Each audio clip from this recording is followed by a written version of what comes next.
पंतप्रधान नरेंद्र मोदी यांच्या मुंबईतील सभेची वाट पाहतो आहे। मोदींनी मुंबईत सभा घेऊनच दाखवावी असं थेट आवाहन शिवसेना पक्षप्रमुख उद्धव ठाकरेंनी दिलंय। चांदिवलीत सोमवारी झालेल्या सभेत उद्धव यांनी हे आवाहन दिलं।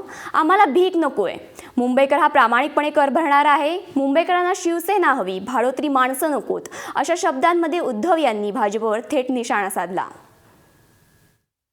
जणू काही लिलाव मांडलेला आहे।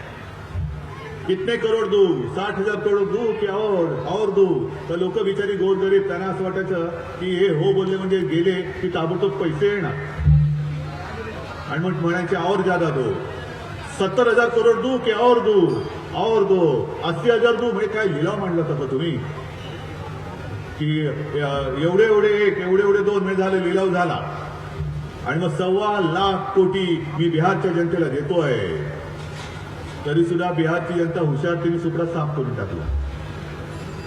तसंच कदाचित मुंबईमध्ये येतील, कितने करोड दो, त्यांना सांगायचं आम्हाला तुमचे करोड नको, माझी मुंबई दरवर्षी जेवढा टॅक्स केंद्र सरकारला भरते त्यातले फक्त 25% आम्हाला आमचे परत दरवर्षी द्या, बाकी तुमची भीक आम्हाला नको।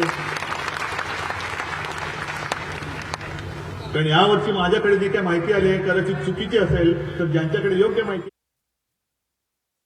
मुंबई महाराष्ट्राने मिळवली, ती मुंबई महाराष्ट्राने मिळवली ती काय अशी तशी नाही मिळाली सत्यनारायणच्या प्रसादासारखे आम्ही गेलो आणि आम्हाला तीर्थप्रसाद म्हणून मुंबई दिली, किंवा त्या पंचम जॉर्जर्सची मिळाली होती मुंबई आंदोलन म्हणून, तशी नाही मिळाली।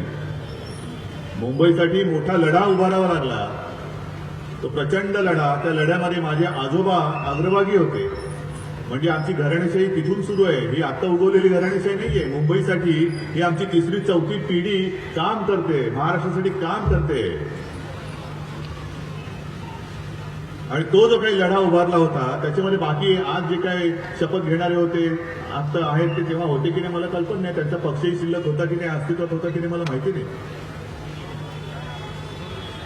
पण ज्या हुतात्म्यांच्या समोर जाऊन, स्मारकाच्या समोर जाऊन त्यांना वंदन करून, त्यांना साक्ष ठेवून शपथ जर घ्यायची असेल तर ही एकच शपथ घ्यायला पाहिजे की हुतात्म्यानं तुम्ही बलिदान देऊन, रक्त सांडून ही माझी सोन्यासारखी मुंबई माझ्या महाराष्ट्राला मिळवून दिली, त्या मुंबईसह संयुक्त महाराष्ट्राचं मी रक्षण करेन।